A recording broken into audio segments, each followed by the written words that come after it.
Coaching centres पर नियंत्रण के लिए लाए जा रहे बिल में जुर्माने को 2.5 से 4 गुना तक कम कर दिया गया है। कोचिंग सेंटर में अब 50 की जगह 100 स्टूडेंट की संख्या वालों पर इसका प्रावधान लागू होंगे। प्रवर समिति ने पुराने जुर्माने को प्रावधानों को बदलने की सिफारिश करते हुए रिपोर्ट सौंपी है। प्रवर समिति की सिफारिश को शामिल करते हुए बिल में प्रावधान जोड़ दिए हैं।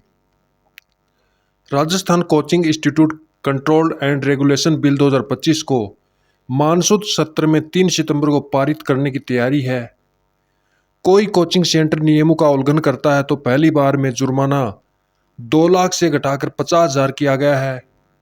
दूसरी बार उल्लंघन करने पर 5 लाख की जगह 2 लाख का जुर्माना। पहले के बिल में पहली बार में नियमों के उल्लंघन पर 2 लाख और दूसरी बार में 5 लाख जुर्माना था। विधानसभा के बजट सत्र में इस बिल को पारित करने से पहले बहस के दौरान बीजेपी विधायकों ने ही इसके प्रावधानों का विरोध किया। पारित होने से ठीक पहले 24 मार्च को इसे प्रवर समिति को सौंप दिया गया था। नए बिल में 100 या उससे ज़्यादा स्टूडेंट वाले हर कोचिंग को ही रजिस्ट्रेशन करवाना होगा।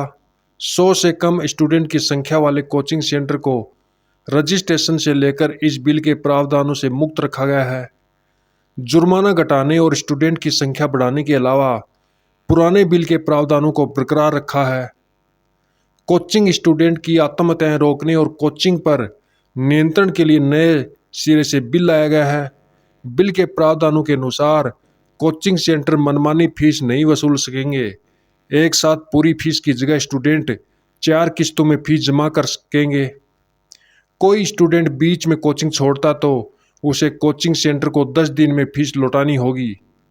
इसके अलावा यदि स्टूडेंट हॉस्टल में रह रहा है तो बची हुई हॉस्टल की फीस भी स्टूडेंट को लौटानी होगी। पहले ऐसा नहीं होता था।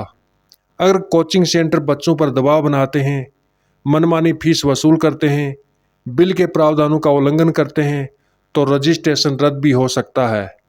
इसमें 50,000 से 2 लाख तक का जुर्माना और प्रॉपर्टी जब्त करने के प्रावधान शामिल किए गए हैं। कोई कोचिंग सेंटर नियमों का उल्लंघन करता है तो पहली बार में उस पर 2 लाख का जुर्माना लगेगा, दूसरी बार 5 लाख और उसके बाद उल्लंघन करने पर उसका रजिस्ट्रेशन रद्द कर दिया जाएगा। इसके बाद भी कोई सेंटर जुर्माने की रकम नहीं देता है तो उसकी प्रॉपर्टी जब्त कर वसूली की जाएगी। तो ये महत्वपूर्ण कोचिंग सेंटर से संबंधित जो नया कानून लाया गया है, जो पास होगा, उसमें प्रावधान रखे गए हैं। क्या यह छात्र हित के लिए सही है? अपनी राय कमेंट में ज़रूर दें। धन्यवाद।